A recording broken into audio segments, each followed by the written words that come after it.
नमस्कार, आपका स्वागत है हमारे कार्यक्रम आयुर्वेद और आप में। लॉकडाउन के दौरान ज़्यादातर लोगों ने वेट गेन कर लिया।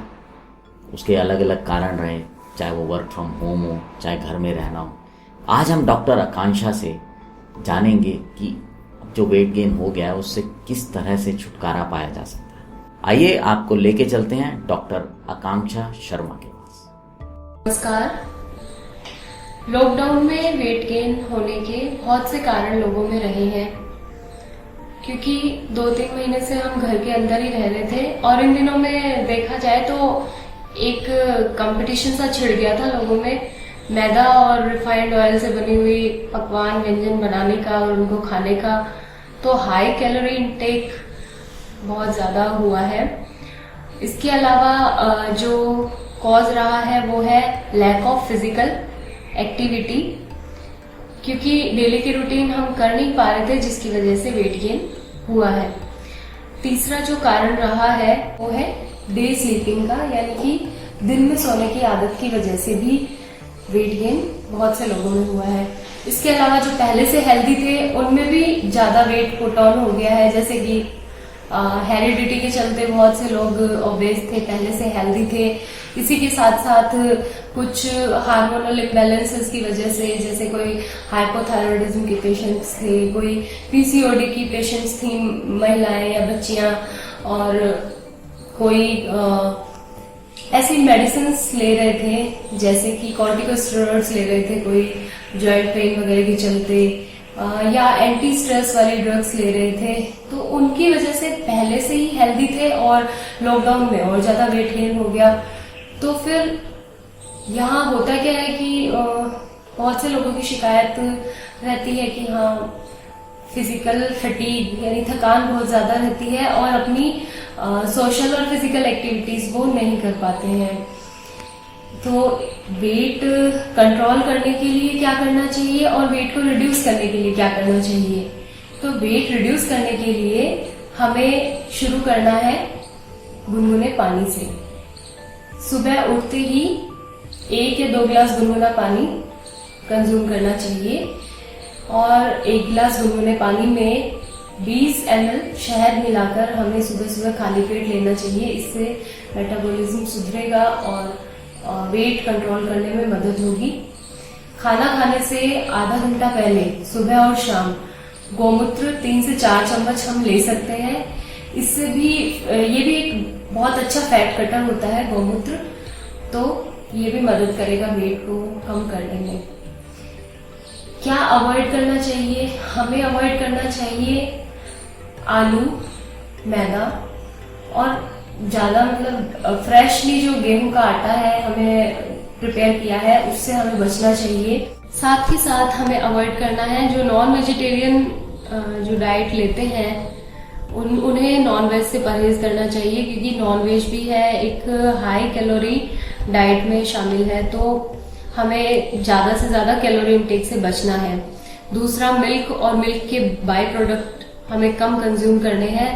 अगर इच्छा है तो हम लस्सी ले सकते हैं, छाछ ले सकते हैं, मलाई हटाया हुआ दूध ले सकते हैं, लेकिन पनीर है, चीज है, बटर है, दही है, ऐसी चीजों से हमें बचना है, क्योंकि ये चीजें जो है वो मोटापा बढ़ाती हैं। इसी के साथ साथ दिन में खाना खाना और फिर तुरंत बाद सो जाना और दिन में केवल सोते रहना, दोनों ही चीजें जो है वो हमें मोटापा बढ़ाएंगी हमारा। इसलिए इन 2 चीजों से भी हमें बचना है। तो इस ओबेसिटी को कंट्रोल करने के लिए हमें क्या करना चाहिए? सबसे पहले आता है एक्सरसाइजिंग। एक्सरसाइजिंग में जो मर्जी कर सकते हैं हम, क्योंकि आयुर्वेद में तो बोला है कि शरीर आयास जनकम कर्म व्यायाम संगीतम, की जो भी आप शरीर से मेहनत कर रहे हैं वो सब एक्सरसाइजिंग में शामिल है। तो हम रनिंग कर सकते हैं, जॉगिंग कर सकते हैं, ब्रिस्क वॉक कर सकते हैं, साइकिल चला सकते हैं, रस्सी कूदना, जो भी चीज अपने को पसंद है, जो भी पसीना हमारी बॉडी से निकाल रहा है वो सब एक्टिविटीज हम कर सकते हैं। इसके अलावा हम योगा में सबसे बेस्ट है कपालभाति। कपालभाति बहुत ज्यादा फैट को रिड्यूस करने में मदद करती है और स्पेशली बेली फैट को रिड्यूस करने में बहुत अच्छा रोल कपालभाति का है। उसके अलावा हम आयुष योगा प्रोटोकॉल फॉलो कर सकते हैं। वो सूक्ष्म व्यायाम से शुरू होकर के और धीरे धीरे बॉडी को खोलने का एक पूरा प्रोटोकॉल बना हुआ है। तो आयुष योगा प्रोटोकॉल मैं आपको रिकमेंड करूंगी।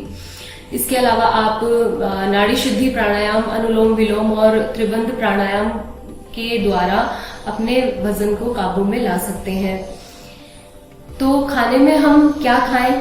खाने में हम ऐसी चीजें खाएं जो कि कैलोरीज में लो कैलोरी वाली हो।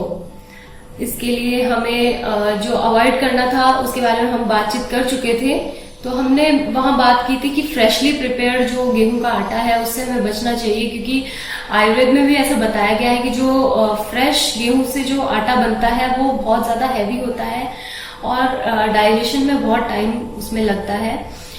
इसलिए हमें जौ का आटा, स्पेशली जो ओबेज है, हेल्दी है, उनको जौ का आटा या मल्टीग्रेन आटा मैं रिकमेंड करना चाहूंगी। वो जौ का आटा या मल्टीग्रेन आटा काम में लें, हरी सब्जियां ज्यादा से ज्यादा काम में लें और फाइबर रिच डाइट अपनी रखें। खाने से पहले 1 गिलास पानी पी लेने से क्या होगा कि आपकी जो भूख है वो थोड़ी कम हो जाएगी और आप कंपैरेटिवली कम खाना खाएंगे।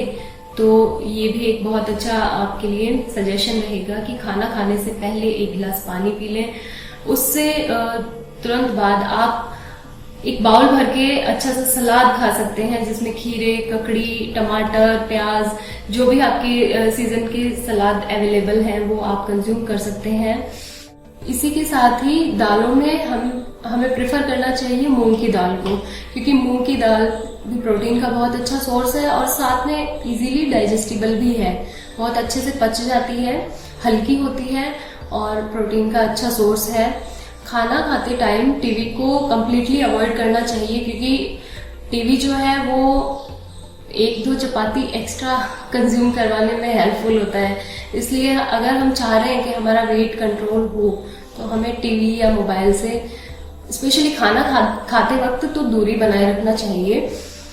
खाना खाने के बाद कम से कम सुबह शाम 10 मिनट की हल्की फुल्की वॉक जरूरी है, क्योंकि खाना खाने के तुरंत बाद अगर हम बैठते हैं तो उससे कफ बढ़ता है, बॉडी वेट बढ़ता है।